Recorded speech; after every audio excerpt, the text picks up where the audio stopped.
Hello everyone, आज मैं आपके लिए लेकर आई हूँ बहुत ही हल्का फुल्का सा नाश्ता जिसे हम बिना तेल के बनाएंगे। और ये बहुत ही जल्दी बन जाती है और बहुत ही कम सामान से बनकर तैयार होती है। बिल्कुल हल्की फुल्की और सॉफ्ट सी बनती है। तो देखिए, मैं आपको एक दिखाती हूँ कि कितनी सॉफ्ट सी बनती है। देखिए, जब इसे मोड़ रही हूँ तो ये वापस से खुल जा रही है और ये बहुत ही ईजिली से बन जाती है। और इसके साथ बनाएंगे बहुत ही चटपटी सी चटनी और इसमें भी करेंगे तेल का बहुत कम ही इस्तेमाल। तो चलिए, आज का डिश होगा बिल्कुल ऑयल फ्री। तो चलिए बना लेते हैं। तो सबसे पहले बना लेते हैं चटनी। तो यहाँ पे मैंने एक छोटी कप से आधा कप मूंगफली लिया है और कढ़ाई को मैंने बिल्कुल मीडियम फ्लेम पे रखा है। और अब इसमें डाल देते हैं 1 चम्मच के करीब चना दाल। और अब इसमें डालेंगे हम 2 लाल मिर्च। तो 2 लाल मिर्च को अच्छे से तोड़कर डाल लेते हैं। और अब इसमें डाल देंगे 4 से 5 लहसुन की कलियां। यदि आप लहसुन नहीं खाते हैं तो आप मत डालिएगा। और इसे हम भून लेंगे। तो बिल्कुल कम फ्लेम पर हम इसे भून लेंगे जब तक ये चटके ना। तो देखिए, मैं इसे भून रही हूँ। तो यहाँ पर मैं जो चटनी बना रही हूँ उसमें भी मैंने बहुत ही कम चीज़ों का इस्तेमाल किया है, लेकिन ये चटनी बहुत ही अच्छी बनती है। तो यहाँ पर देखिए, हमारे चना दाल और मूंगफली रोस्ट हो गई है। तो चलिए अब इसे पीस लेंगे। तो यहाँ पे मैंने इसे ठंडा कर लिया है और अब इसे मिक्सी जार में डाल लेते हैं।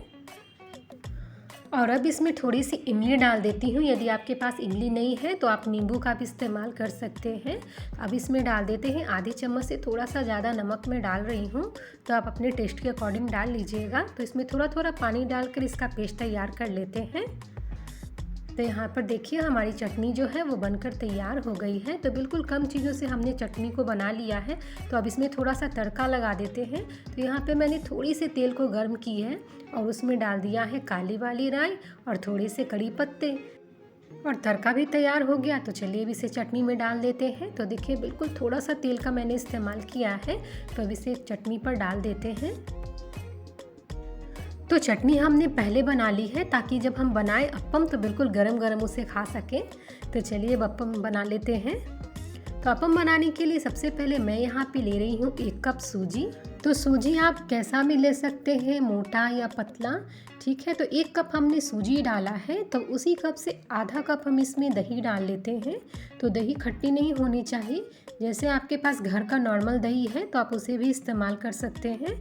तो चलिए इसे डाल लेते हैं।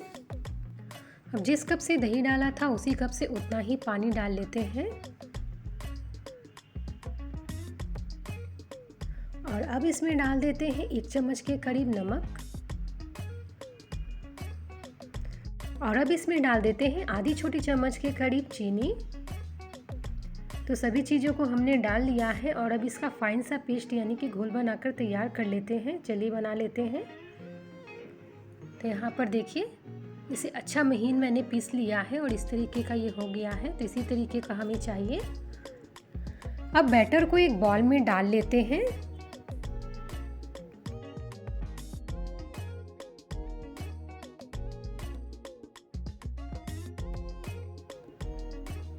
और अब इसमें डाल रही हूँ 1 छोटी चम्मच के करीब इनो डालकर इसे अच्छे से मिला लेंगे। तो जब घोल में हम इनो डालेंगे तो एक तरफ हम तवे को भी गर्म होने के लिए रख देंगे, क्योंकि जब हम इनो मिलाएंगे उसके बाद हमें बैटर को रखना नहीं है, बस अप्पम बनाकर तैयार कर लेना है। तो चलिए, ये हो गया है। देखिए, ये बिल्कुल फ्लफी हो गया है। तो चलिए, भी तैयार हो गया है। तो हम अप्पम बना लेते हैं। तो तवे में मैंने 1 कलछी भर के अप्पम का घोल डाल दिया है। देखिए, तो इसे फैलाना नहीं है, ये खुद ब खुद जितना फैलेगा बस उतना ही रखना है। तो ये खुद से फैल जाता है, देखिए। और बिल्कुल कम फ्लेम पर हम इसे बनाकर तैयार करेंगे। तो यहाँ पर आप देखिए, छोटे छोटे से यहाँ पर जाली बनने लगे हैं। तो कुछ देर बाद यहाँ देखिए कितना अच्छा जाली इसमें बनकर तैयार हो गया है और बिल्कुल भी तेल का इस्तेमाल हमने इसमें नहीं किया है। तो जब हाथ इस तरीके से इसमें रख रही हूँ तो बिल्कुल कुछ भी नहीं लग रहा है। तो ये तैयार हो गए हैं। तो देखिए, यहाँ पर हमारा अप्पम बनकर तैयार हो गया है। तो इसी तरीके से बाकी के भी अप्पम हम बनाकर तैयार कर लेंगे। तो 1 कलछी भरकर डाल दीजिए और ये अपने आप खुद से फैल जाएगा। तो यहाँ पर देखिए, इसमें भी जाली बनने लगी है। तो बहुत ही जल्दी से झटपट से बनकर तैयार हो जाती है और खाने में बहुत ही टेस्टी लगती है। तो चलिए ये भी हो गया। तो इसी तरीके से बाकी बनाकर हम तैयार कर लेंगे। देखिए, तो यहाँ पर मैंने अप्पम बना लिया है। तो जितनी घोल मैंने बनाया था उससे 5 से 6 अप्पम बनकर आसानी से तैयार हो जाते हैं। देखिए कितनी सॉफ्ट बनी है।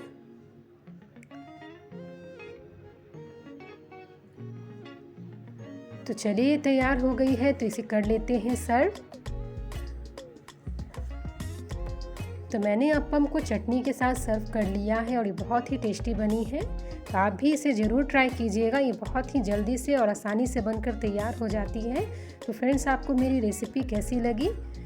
तो आप मेरे चैनल को लाइक, सब्सक्राइब और शेयर करना ना भूलें। Thank you friends.